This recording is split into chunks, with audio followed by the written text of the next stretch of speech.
Romains chapitre 2. Lisez à partir du verset 3. Lis à partir du verset, non. Lis à partir du verset 1 même. Romains 2, verset 1. Écoutons bien. Toi donc, qui que tu sois, qui condamne autrui, tu n'as aucune excuse, car en condamnant les autres, tu te condamnes toi-même, puisque toi qui les condamnes, tu te conduis comme eux. Vous voyez qu'il parle de conduite, non? Ici, il est en train de parler de conduite. Ça veut dire que si moi, je suis en train de dire aux gens ici autour, répentez-vous, changez de vie, quittez la débauche, quittez le désordre, quittez le mensonge, quittez la sorcellerie, quittez la magie. Ça veut dire que moi qui je suis en train de dire cela, je dois avoir une vie qui est différente de ce que je suis en train d'appeler à la repentance. Ça, c'est le b.a.-ba. Si je ne suis pas délivré, je ne peux pas aller appeler les gens à la délivrance. Si je ne suis pas sanctifié, je ne peux pas appeler les gens à la sanctification. Si je ne me suis pas repenti moi-même, je ne peux pas appeler les gens à la repentance. C'est-à-dire, c'est une folie d'être loin du royaume et puis d'appeler les gens à aller rentrer dans le royaume. Il faut refuser dans ta vie d'être un panneau indicateur. Au nom de Jésus-Christ. Les panneaux indicateurs, quand tu arrives à Sipores, il y a un panneau indicateur qui indique jusqu'à là où mon frère, mon frère Richemont, ou bien là où mon frère Joël habite là. Voilà. C'est-à-dire que lui, il a Ayopougon ici, mais le panneau là, c'est Ayopougon, mais on met Boaké. Il indique à Boaké. Mais lui ne peut pas partir à Boaké là-bas. Le panneau est toujours à Ayopougon, mais il connaît route de Boaké. Donc, il y a des gens, ils connaissent le Seigneur Jésus. Ils ont goûté les choses de Jésus. Ils ont le nom souvent, mais ils ont l'onction de Jésus, ils ont les grâces de Jésus. Mais eux-mêmes, dans la conduite, ce qui fait entrer la conduite, la conduite. Nous sommes dans une affaire de conduite. Ça là, j'ai lu la Bible là, d'Ancien Testament, Nouveau Testament. C'est incontournable. Ça, c'est toujours dedans. C'est toujours dedans. C'est que ça, le grand Paul lui-même, il a fini de prêcher, évangéliser les nations, faire des disciples, établir des églises, établir des évêques pour continuer le travail. Quand il finit là, il dit, moi Paul, je boxe, je cours, non pas comme à l'aventure. Je cherche réellement une couronne, non pas comme réellement les gens qui sont dans le monde, mais c'est une couronne réellement incorruptible. Je traite durement mon corps. Je le tiens assujetti de peur d'être rejeté après avoir prêché aux autres. Lui-même, Paul, il dit cela. Après, quand vous allez voir dans la suite, il va dire que celui qui est debout prenne garde de tomber. Ah, bon. Continuons. Oui, écoutons bien. Pourquoi le monsieur, il voit ses frères aboutir là-bas? Donc, il y a une manière de vivre qui fait aboutir dans le séjour des morts. Oui. On continue avec Romains. Oui. Or, nous savons que le jugement de Dieu contre ceux qui agissent ainsi est conforme à la vérité. Oui. T'imaginerais-tu, toi qui condamnes ceux qui commettent de tels actes et qui te comportent comme eux, que tu vas échapper à la condamnation divine? Ah, donc tous ceux qui écoutent les faux messages des Gédéon, des Gédéon la Tituba. Oh Dieu, que Dieu ait pitié de ceux qui sont là-bas, vraiment, ils écoutent ces choses diaboliques. Vous voyez ce qu'il dit? Il dit, t'imaginerais-tu, toi qui condamnes ceux qui commettent de tels actes? Le problème c'est que lui-même, il ne veut pas condamner parce que lui il est dedans. Maintenant, le problème c'est qu'il y a d'autres, eux ils condamnent. Par exemple, comme moi, comme ça, ils sont en train de condamner. Quitter le péché, quitter le désordre, quitter la fraude, quitter le mensonge. Et puis en même temps, dans le secret, comme un pharisien, je vis là-dedans. Il dit, t'imaginerais-tu, toi qui condamnes ceux qui commettent de tels actes et qui te comportent comme eux, que tu vas échapper à la condamnation divine? que tu vas échapper. Il est en train de montrer que Dieu est juste dans son jugement. Vous comprenez ça? Est-ce que vous me suivez? Oui, oui. Vous me suivez bien? Si vous ne comprenez pas, dites-moi, je vais expliquer. Vous voyez que Dieu il est en train de montrer que Dieu est juste dans son jugement. Que il ne suffit pas de dire oui, j'appartiens à Jésus, je crois en Jésus, j'ai invoqué Jésus dans ma vie, j'ai été baptisé, je suis prédicateur. Non. Est-ce que tu vis comme ce que tu appelles au changement? Est-ce que tu vis la vie des païens?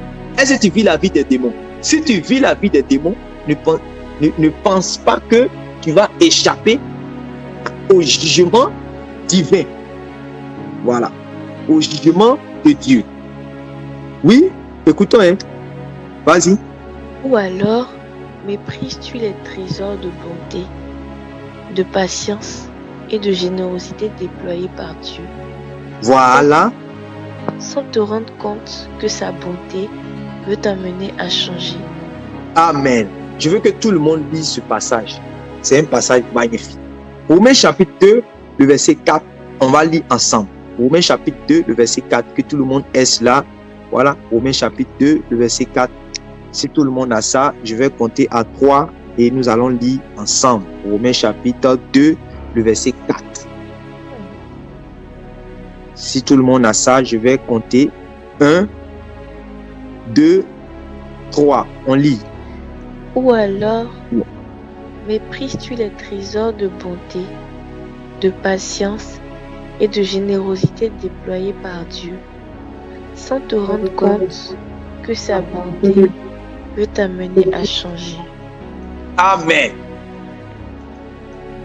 La patience de Dieu, la bonté de Dieu, le souffle de vie que j'ai, la santé que j'ai, la force que j'ai encore,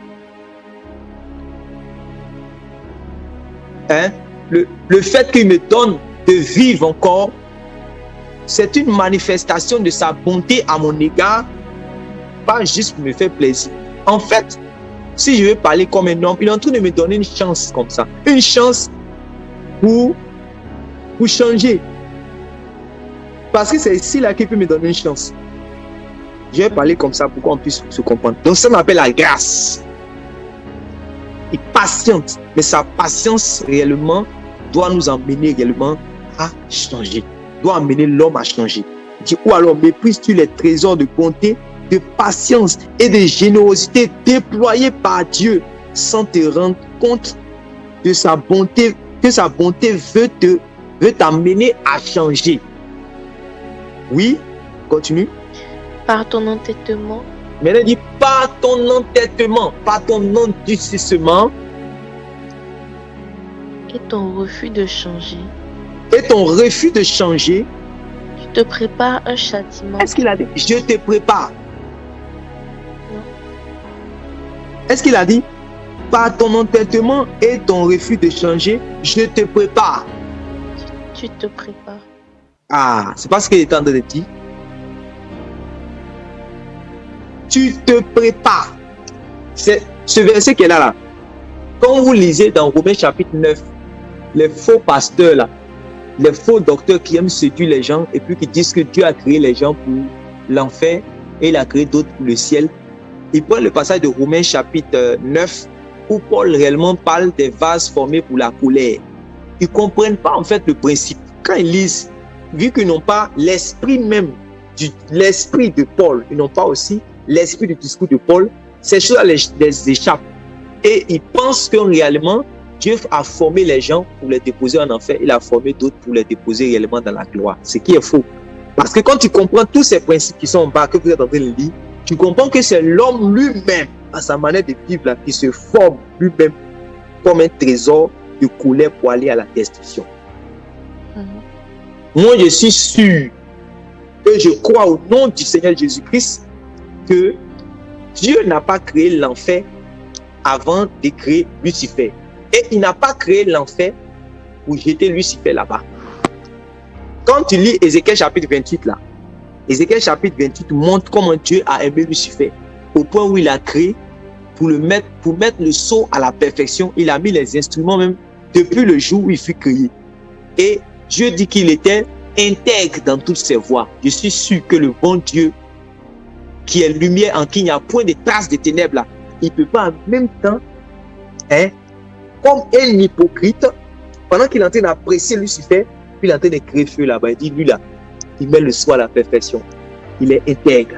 Mais il y a un feu que j'ai créé pour lui. Est-ce que ça là, ça a un sens? Là, c'est un sens, ça. Beaucoup de personnes parlent de Dieu, mais ne connaissent pas Dieu. Tu peux parler de Dieu, tu peux prêcher la Bible sans connaître Dieu. Oui, ça, et puis je vois ça dans la Bible même. Il y a beaucoup de personnes qui ont parlé de Dieu sans connaître Dieu. Parce que si tu connais Dieu, tu peux pas dire ça. Tu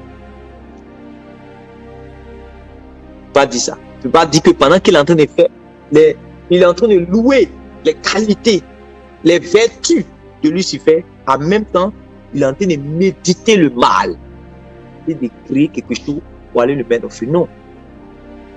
C'est quand il s'est rébellé lui-même à cause de sa beauté là.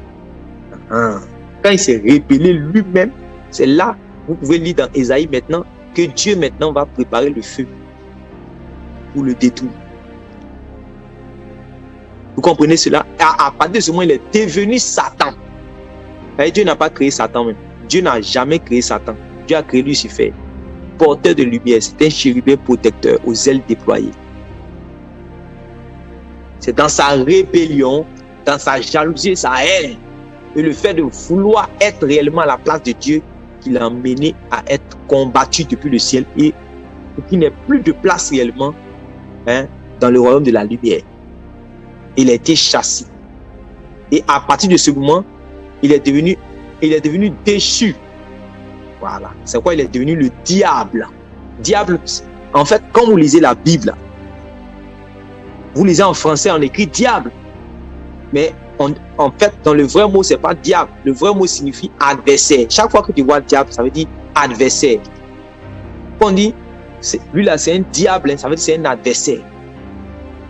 Quand je vois les jeunes filles dans l'ignorance se font appeler, ah, toi, tu es une diablesse. Ah, je suis une diablesse. Je suis une diablesse. Elle ne sait pas ce qu'elle est en train de dire. Que Dieu les pardonne au nom de Jésus. Diable veut dire adversaire. Voilà. Donc, au départ, il n'était pas adversaire. Dieu n'a pas créé son adversaire. Dieu a créé son ange. Donc, lisons bien la Bible pour comprendre les choses. Donc, par ton entêtement et ton refus de changer, tu te prépares. Tu te prépares.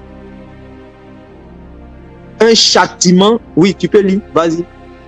Tu te prépares un châtiment d'autant plus grand pour le jour où se manifesteront la colère et le juste jugement de Dieu.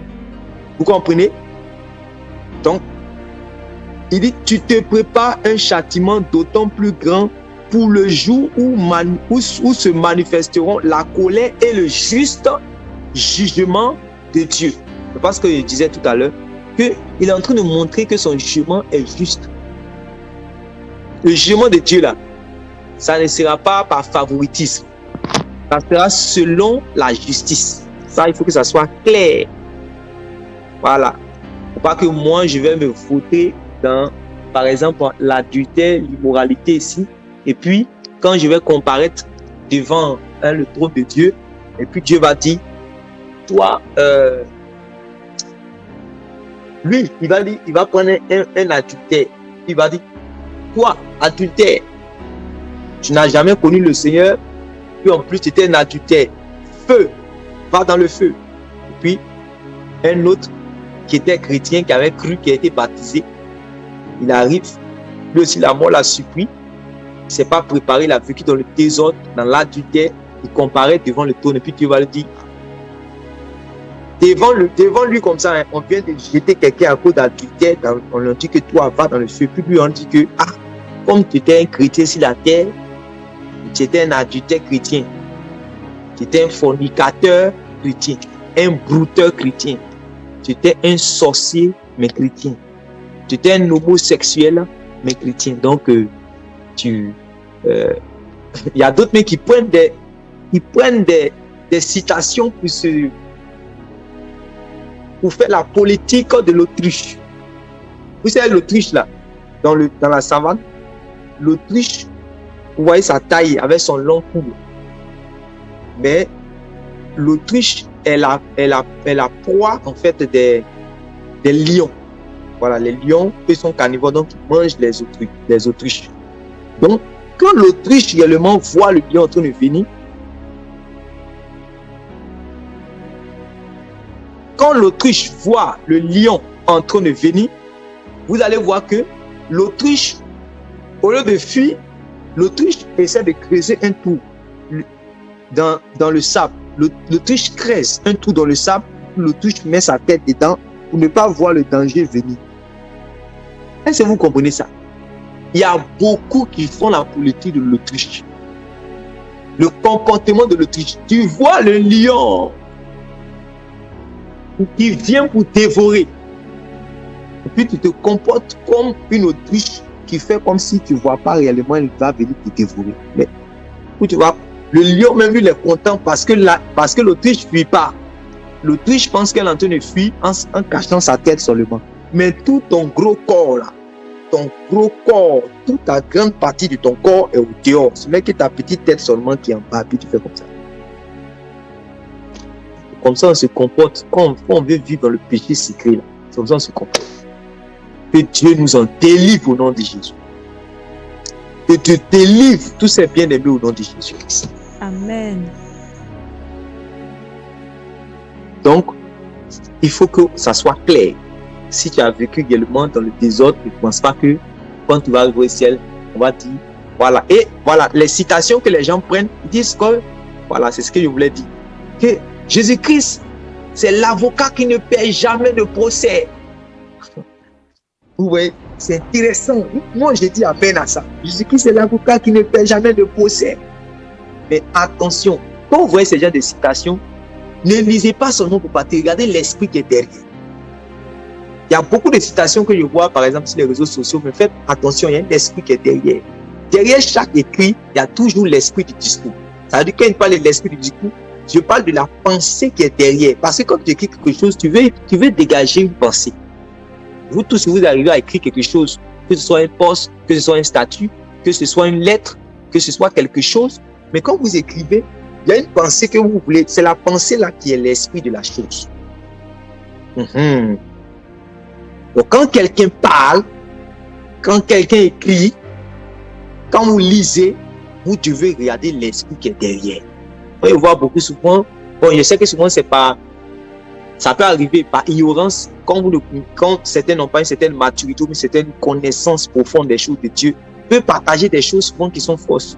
Mais comme souvent on ne va pas forcément tirer sur tout ce qui bouge, on laisse, quand le temps, Dieu dispose et puis on enseigne pour que les choses soient corrigées dans l'esprit des enfants de Dieu. Sinon, il y a beaucoup de choses que les gens partagent, mais ils ne savent pas qu'il y a un esprit qui est derrière. Voilà. Donc, Jésus-Christ est l'avocat qui ne paie jamais de procès.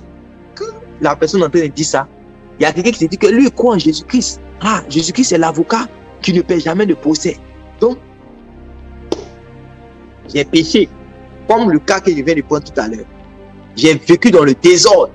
Mais quand je vais venir devant le trône, j'ai un avocat qui ne paie jamais de procès. Ça veut dire que je ne serai pas condamné. Et puis je prends Romains chapitre 8, verset 1. Il n'y a plus de condamnation pour ceux qui sont en Jésus-Christ. Il n'y a plus de condamnation pour ceux qui sont en Jésus-Christ. Tu es convaincu d'être assis sur la terre en vivant dans le désordre. Et encore, ils sont venus te donner une citation selon laquelle Jésus-Christ est l'avocat qui ne paie jamais de procès. Donc ça veut dire que Jésus-Christ sera mon avocat au ciel là-bas. Et j'ai vu même malheureusement, des petites séquences de vidéos où les gens ont fait cela, pour évangéliser même. J'ai vu cela dans les choses où ils disent casier judiciaire. Voilà.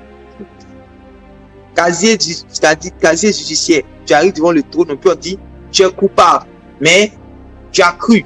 Comme tu as cru au Seigneur Jésus, alors tu vas réellement au ciel. Donc ça fait que beaucoup ont établi souvent des doctrines selon laquelle c'est-à-dire que c'est la foi au Christ Une fois que tu as placé ta foi au Christ, tout ce que tu fais, en fait, comme conduite, là, en fait, ça n'impacte pas ton éternité. Ça ne joue aucun poids réellement sur ton éternité. Et malheureusement, beaucoup de prédicateurs prêchent ces choses. Or, vous êtes en train de voir que si tous, vous devez comparaître un jour devant le trône de Dieu pour rendre compte de vos œuvres, ça veut dire que le gars regarde à ça. Ça veut dire qu'il regarde à ça. Si tu dois comparaître un jour devant lui pour lui rendre compte, il veut que tu lui rendes compte de quoi même? Il veut que tu lui rendes compte de quoi? Tu as déjà cru au Seigneur Jésus, mais tu vas lui rendre compte de tout ce que tu as fait dans le secret, tout ce que tu as fait, quoi. Et puis quand lui-même, il envoie ses apôtres pour dire, si vous avez péché, vous devez vous repentir. Pourquoi vous devez vous repentir? Quelque chose que quand tu vas aller au ciel là-bas, tu as déjà ton avocat et tu as besoin de repentance encore sur la terre. Tu n'as pas besoin de repentance. Mais s'il te dit que lorsque il t'est arrivé à tomber, lorsqu'il t'est arrivé à marcher mal, il faut déjà te repentir, c'est parce qu'il ne veut pas que tu sois dans cette condition le jour de ta mort. C'est parce qu'il ne veut pas que tu sois dans cette condition le jour où tu vas comparaître au devant de lui. C'est pour cela qu'il y a la repentance dans la marche en Christ.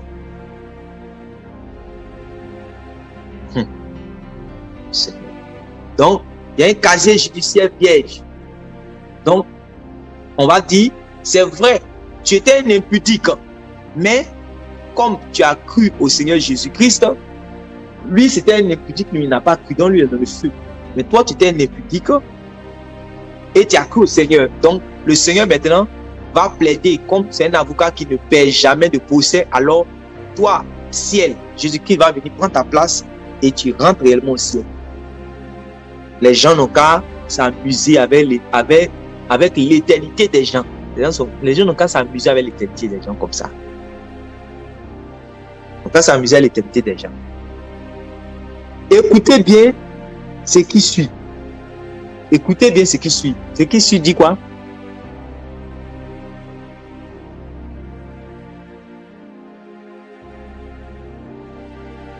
Vous me suivez?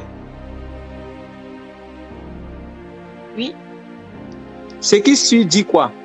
Ce jour-là, il donnera à chacun ce que lui auront valu ses actes. En fait, vous voyez que ici on est dans la nouvelle alliance, on est dans Romains. Les prédicateurs qui ne jurent que par les lettres de Romains. Si on veut parler seulement de Romains même là, il y aura des pierres d'achoppement qui vont venir gâter leur faisol, qui se sont construits pour égarer les gens. Ce jour-là, il donnera à chacun ce qui lui auront valu ses actes. Il rendra à chacun selon ce qu'est son œuvre.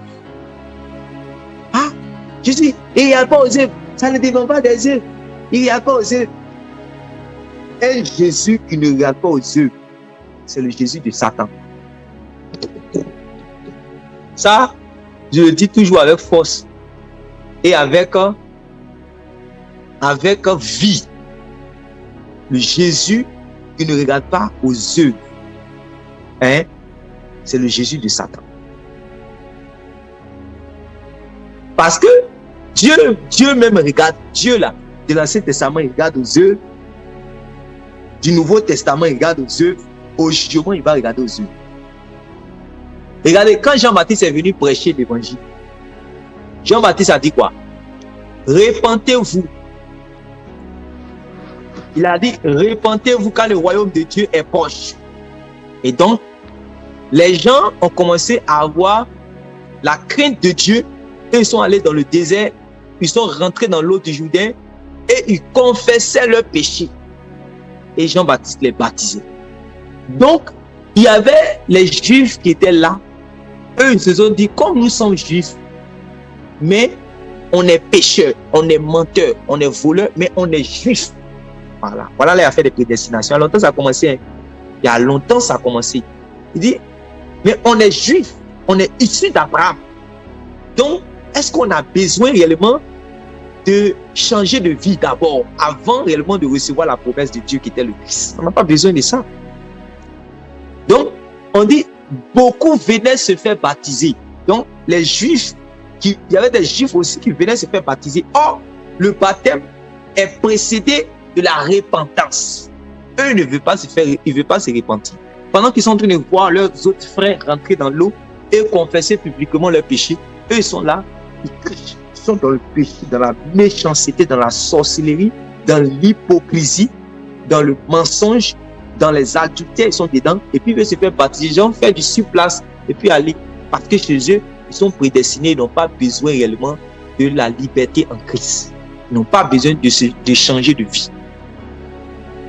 Donc, quand Jean-Baptiste les a vus, Jean-Baptiste a dit, race de vipères, qui vous a appris à fuir la colère, à venir? C'est-à-dire que, qui vous a dit que c'est de cette manière-là qu'on échappe à la colère de Dieu?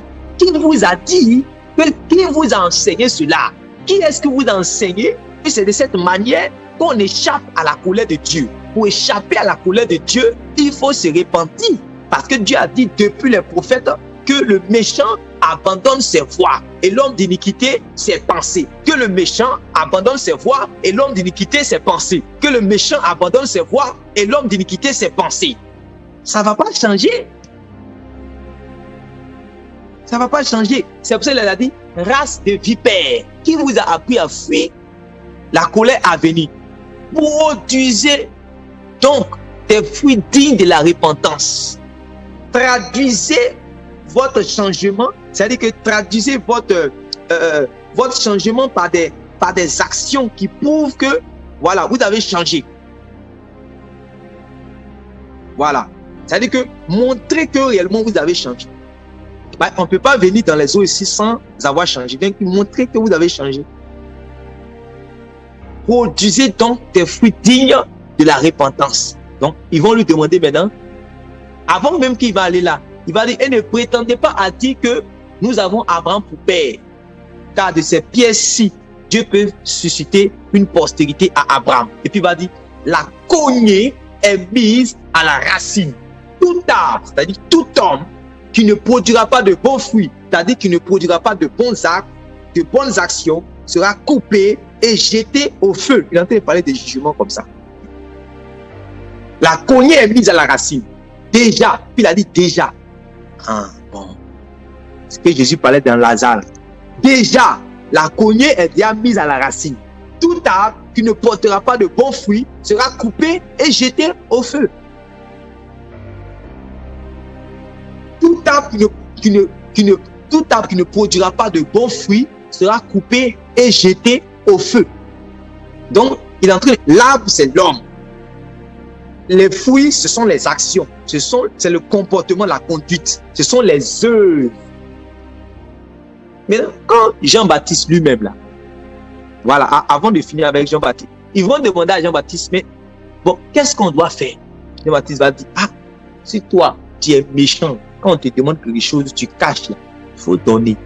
Si toi, tu es un policier, tu ne te contentes pas de ta solde, tu es au dehors, tu fais siffler 2000, alors qu'on te paie à la fin du mois, il faut arrêter. Donc si tu es un chrétien, que tu continues ça, tu vas échapper au feu là. C'est ça Jean-Baptiste dit. Qui vous a dit qu'on échappe au feu comme ça? Qui vous a dit, qui vous a enseigné qu'on échappe au feu comme ça? On ne peut pas échapper au feu. Ah, bon. Donc quand quelqu'un, il faut l'écouter avec la parole de Dieu. Il ne faut pas l'écouter sans la parole. Il faut l'écouter avec l'esprit. Il ne faut pas l'écouter sans l'esprit. Mais non, quand Jean-Baptiste lui-même a fini de prêcher là, Jésus est venu. Je vous pose la question. Jésus a-t-il répété ces mêmes paroles qui va rendre à chacun selon ce qu'est son œuvre? Après sa mort là, c'est-à-dire qu'il a fini de verser son sang là. C'est-à-dire, non seulement quand il a prêché l'évangile lui-même, il a appelé les gens à la repentance. Est-ce que vous savez que Jésus a prêché? Non? Jésus a prêché la repentance, non? Oui. Jésus a-t-il prêché la repentance? Le changement? Ça veut dire que Jésus partait aussi, quand il partait dans les marchés, il partait dans les villages, là, il dit changer de vie.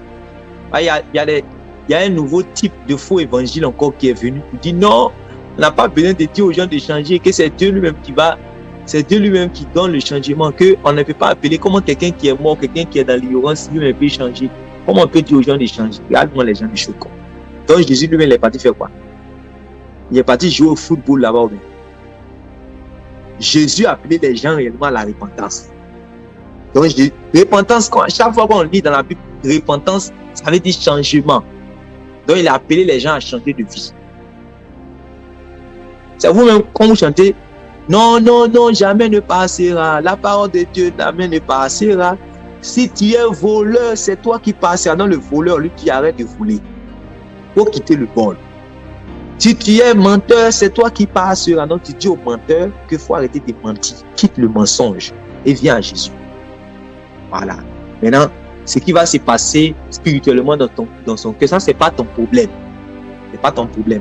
Il y a des gens qui disent non, on n'a pas besoin d'appeler les gens à la repentance. On a besoin de leur dire, il faut croire au Seigneur Jésus. Ah, les gens. Pour que Luc chapitre 24, le verset 46 à 47 dit que la repentance et le pardon des péchés seraient prêchés en son nom. Conjonction de coordination. La repentance et le pardon des péchés seraient prêchés en son nom. Il n'a pas dit le pardon des péchés serait prêché en son nom. Si tu prêches seulement que le pardon des péchés, tu prêches un demi-évangile. Il y a beaucoup de personnes qui prêchent un demi-évangile. C'est pour ça que les conversions ne sont pas profondes. Ceux aussi qui prêchent réellement la repentance sans le pardon des péchés, ils prêchent un demi-évangile. Et c'est pour cela que vous allez voir Aquilas et Priscille vont prendre Apollos de côté et ils vont l'enseigner correctement ce qui concerne les voies du Seigneur. Pourquoi? Parce que Aquilas réellement ne savait pas que la repentance maintenant devait se faire en Jésus-Christ pour le pardon des péchés. Parce que lui, il était comme un disciple de Jean-Baptiste qui prêchait réellement la repentance, comme on appelle ça même, la repentance. Il prêchait réellement la repentance, mais ce n'était pas pour la rémission des péchés. Puisque Jean-Baptiste d'abord, quand il est venu, lui, il a prêché la repentance pour que les gens se préparent à rencontrer le Messie. Mais nous prêchons maintenant la repentance en Jésus. C'est pour cela que la repentance en Jésus sera suivie du sceau, de la marque de l'Esprit. Puisque quand le péché est ôté, c'est là que l'Esprit vient sceller. Mais Acte chapitre 19, l'apôtre Paul arrive quelque part, il voit les gens qui sont disciples, mais il voit que c'est bizarre. Mais quand il regarde, il sent qu'il n'y a pas l'Esprit. Avez-vous reçu le Saint-Esprit quand vous avez cru? Il dit que non, on n'a jamais entendu parler du Saint-Esprit. Il dit, ah d'accord. Et quel baptême avez-vous été baptisé?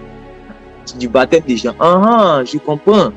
Pourquoi? Maintenant, il leur prêche maintenant le baptême en Jésus. C'est-à-dire que la repentance et le pardon de leurs péchés en Jésus, pour que le Saint-Esprit vienne les sceller pour qu'ils réellement ils puissent devenir enfants de Dieu. Voilà. Maintenant, je reviens à ma question. Quand Jésus lui-même, après Jean-Baptiste, a dit que tout arbre qui ne portera pas de bons fruits sera coupé et jeté au feu. Est-ce que Jésus est venu après aussi pour dire tout, qu'on appelle ça même, il va rendre à chacun selon ce qu'est son œuvre? Je vous pose la question. Le téléphone est déchargé.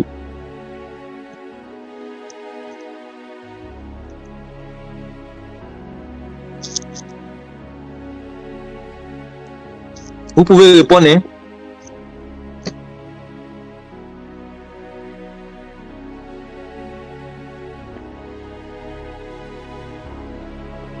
Vous êtes connecté? Oui, ça va. Je dis, est-ce que après la mort de Jean-Baptiste, lui qui a appelé les gens à changer leur manière de se comporter, à changer leur manière de vivre, à arrêter de vivre dans le désordre, à se repentir. Hein? Est-ce que Jésus aussi a dit, il va rendre à chacun selon ce qu'est son œuvre, est-ce que Jésus aussi a dit, tout arbre qui ne portera pas de bons fruits sera coupé et jeté au feu? Oui. Oui, il a dit ça. Vous êtes sûr? Oui, dans les paraboles aussi. Dans les paraboles, il a dit ça. Voilà. Donc, Jésus aussi a dit que tout arbre qui ne portera pas de bons fruits sera coupé et jeté au feu. C'est là il va dire aucun bon arbre ne peut porter de mauvais fruits, aucun mauvais arbre ne peut porter réellement de bons fruits. Et il va regarder encore réellement aux œuvres, il va parler réellement des œuvres. Vous comprenez cela? Il va parler des œuvres. Donc, Jésus qui ne regarde pas aux œuvres là. Ah, moi j'ai peur de lui. Pareil, il ne donne pas la vie. Jésus qui donne la vie, il regarde réellement aux œuvres. Il regarde aux œuvres. Le Jésus qui regarde à la vie. Maintenant, parce que tout le monde dit là encore, Jésus n'était pas encore mort. Donc, on était dans la loi. Ok, il n'y a pas de problème. Et après la mort du Seigneur Jésus, je vous pose maintenant la question. Après la mort du Seigneur Jésus, est-ce que après la mort du Seigneur Jésus, le Seigneur Jésus a parlé encore la même expression? C'est une question. À travers les apôtres. À travers les apôtres. À travers les apôtres, oui. Donc, c'est quel passage, c'est quel apôtre? Il y a beaucoup. Comment? Il y a beaucoup. Non, parce que quand je vous dis que le Jésus qui ne regarde pas aux œuvres, là, c'est le Jésus du Satan, faut pas, c'est pour que vous soyez sûr que ce n'est pas physiquement le cas. Ce n'est pas parce que j'ai mangé que je suis rassasié et que j'ai envie de dire là. Voilà. Jésus, il a insisté dans les œuvres de l'Apocalypse, comme la sœur me disait. Aux 7 églises, il parlait beaucoup des œuvres aussi. Voilà. Donc, vous voyez que Jésus regarde aux œuvres. Amen. Jésus regarde aux œuvres. Donc, lis notre Romains chapitre 6. Romains 6. Oui. À partir du verset 1. Non, Romains chapitre 2, verset 6. Romains, ok. Là où on était. On va finir bientôt, oui. Romains chapitre 2, verset 6. Ce jour-là, il donnera à chacun ce que lui auront valu ses actes. Ça veut dire qu'il rendra à chacun selon ce qu'est son œuvre. Vous savez qu'on parle d'œuvre dans la Bible. Donc vous allez comprendre maintenant que c'est le même Paul qui va parler dans Romains chapitre 4. Il va parler d'œuvre là-bas. Puis il va dire que et puis il va parler aussi dans Éphésiens chapitre 2 verset 8 là-bas que nous sommes sauvés par la grâce et par le moyen de la foi. Nous sommes sauvés par la grâce et non par les œuvres. Nous sommes sauvés réellement par la grâce et par le moyen de la foi. Ce n'est point par nos œuvres. Maintenant, est-ce que vous vous êtes posé la question, mais attends, c'est pas le même apôtre qui parle? Comment le même apôtre peut dire que Dieu va juger les gens selon leurs œuvres? Il va rendre à chacun selon ce qu'est son œuvre. Eux tous vont comparaître devant lui et ils vont lui rendre compte de tout ce qu'ils ont fait, tout ce qu'ils ont dit. Maintenant, le même encore, il vient pour dire que Dieu là ne regarde pas aux œuvres. Est-ce que ça vous avez déjà réfléchi un peu à ça aussi? Oui. Donc c'est une contradiction ou bien qu'est-ce que tu peux dire par là? Qu'est-ce que tu peux donner comme réponse? Qu'est-ce que tu peux donner comme réponse? Je trouve que c'est pas une contradiction parce que là où il dit nous sommes sauvés, c'est pas par nos œuvres que nous sommes sauvés, mais c'est par la grâce. C'est-à-dire qu'on n'a rien fait pour mériter la grâce de Dieu. C'est à ce moment-là, avant qu'on était dans le monde, dans le péché, la grâce de Dieu maintenant a parlé pour nous. Donc on n'a pas fait grand-chose pour mériter le sacrifice de la croix en fait. C'est ça. Maintenant, après qu'on soit rentré maintenant dans la vie en Christ, après qu'on ait été lavé de nos souillures du péché, maintenant nos actes vont parler pour nous, pour qu'on soit qualifié pour entrer dans la vie éternelle. Ok. Mais est-ce que ce que tu es en train de dire, j'espère que ce n'est pas quelque chose de nouveau? Non. Nouveau, pas quelque chose de nouveau dans l'esprit de ceux qui nous écoutent.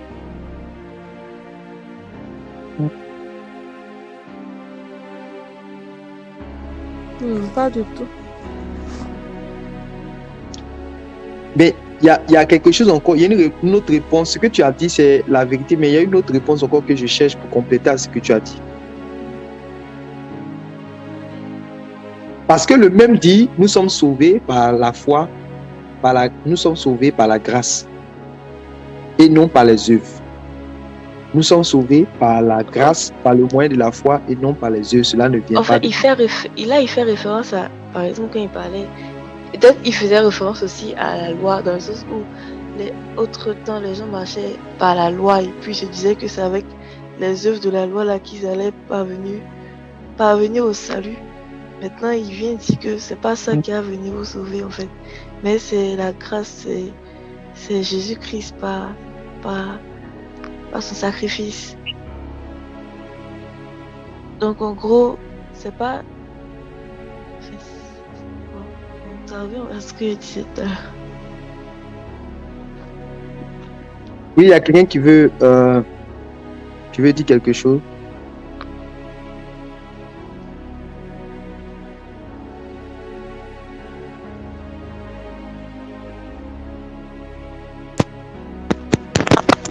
Par le sacrifice du Seigneur que nous sommes sauvés. Et son sacrifice à la croix.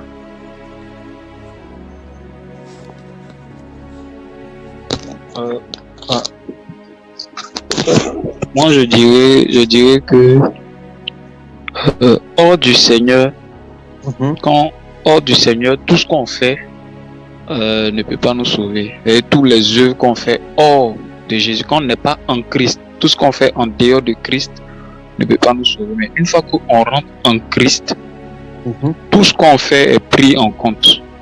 Parce que la foi se démontre. La foi, c'est une démonstration. Les œuvres, la foi sans les œuvres est morte. Donc c'est une démonstration. Amen. Ok, donc c'est à peu près la même réponse que la première, la sœur qui a donné la première réponse à Mèche. Ce que je dis que je voulais qu'on ajoute, en fait, parce que c'est ça qui amène la contradiction. C'est ça qui semble avoir la contradiction, puisqu'il dit ici que c'est dans la même lettre aux Romains. La même lettre aux Romains, vous allez voir quelqu'un va au chapitre 4, 5 là-bas.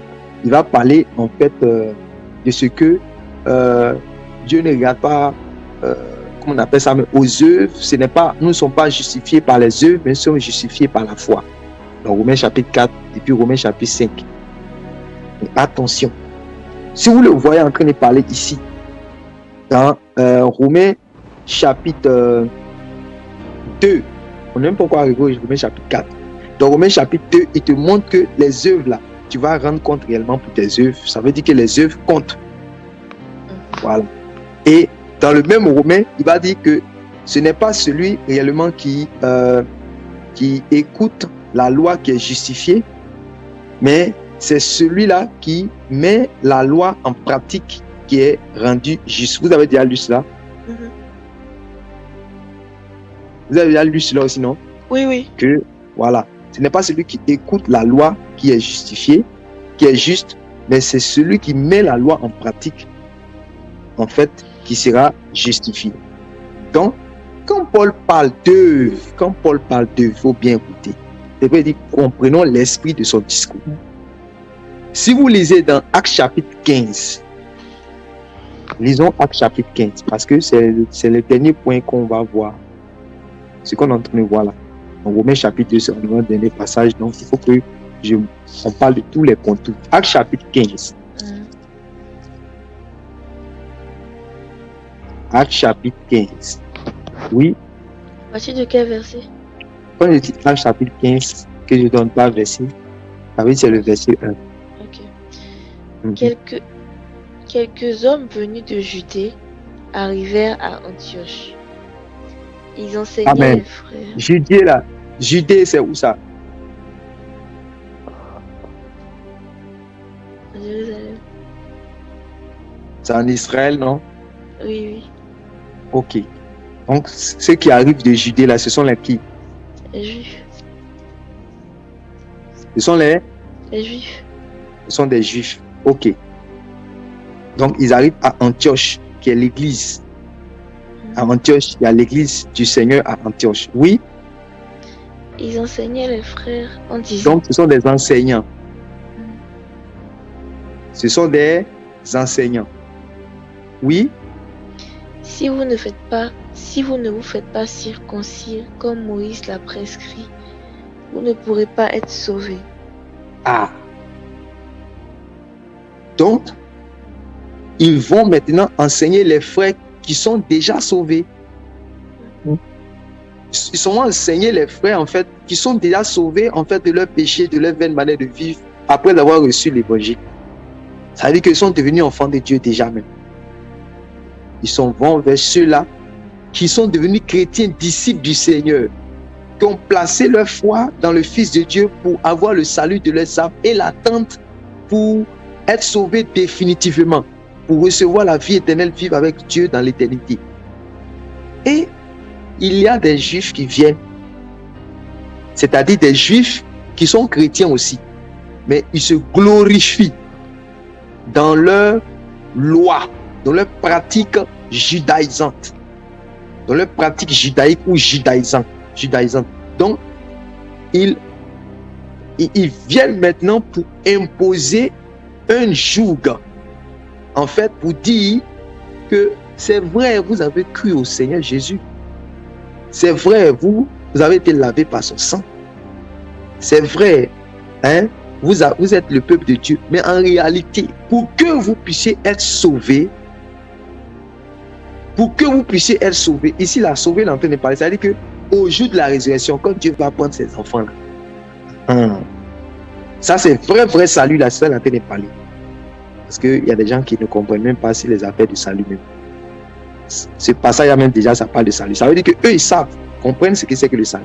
Il dit, Moïse l'a prescrit. Il dit, si vous ne vous faites pas circoncis comme Moïse l'a prescrit, vous ne pouvez pas être sauvés. Ça veut dire qu'ils ne peuvent pas rentrer dans le royaume de Dieu. Voilà. Ils ne peuvent pas avoir la vie éternelle pour vivre avec Dieu. C'est-à-dire que le salut définitif, là, ils ne peuvent pas avoir ça.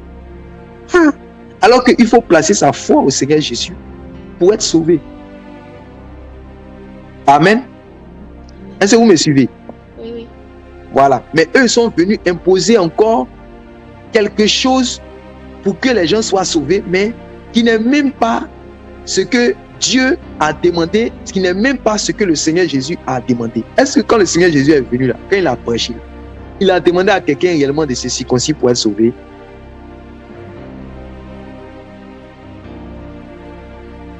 Je vous pose la question. Non. Il n'a pas demandé à quelqu'un d'être circoncis pour être sauvé. Il a demandé de croire en lui. Il a dit, allez par tout le monde et faites de toutes les nations des disciples, les baptisant au nom du Père, du Fils et du Saint-Esprit. Et il va dire, et enseignez-leur à observer tout ce que je vous ai prescrit. Maintenant, quand tu regardes dans les évangiles, les 4 témoignages, Matthieu, Marc, Luc, Jean, c'est où Jésus a parlé de se faire circoncis pour être sauvé. Donc, ça ne fait pas partie des commandements du Seigneur. Donc, eux, maintenant, ils vont prendre réellement un commandement, en fait, de Moïse, qui n'ont pas compris l'esprit de la chose, de la circoncision. Maintenant, eux, ils veulent amener les gens réellement à se circoncire, c'est-à-dire se glorifier, en fait, dans la chair. Parce que eux, ils sont différents dans la chair, ils sont différents des païens, parce qu'ils sont circoncis de chair. Donc, ils veulent réellement imposer un joug. Voilà. Pour dire que réellement, si vous ne vous faites pas circoncis. Donc, ça ce sont les œuvres, en fait, cérémonielles, les œuvres rituelles. Faites très attention. Ce n'est pas le commandement de Dieu. C'est le commandement de Dieu là. L'apôtre Paul a déjà dit même dans Romains chapitre 7. Romains chapitre 7 là. Attendez, je vais lire ça rapidement pour vous.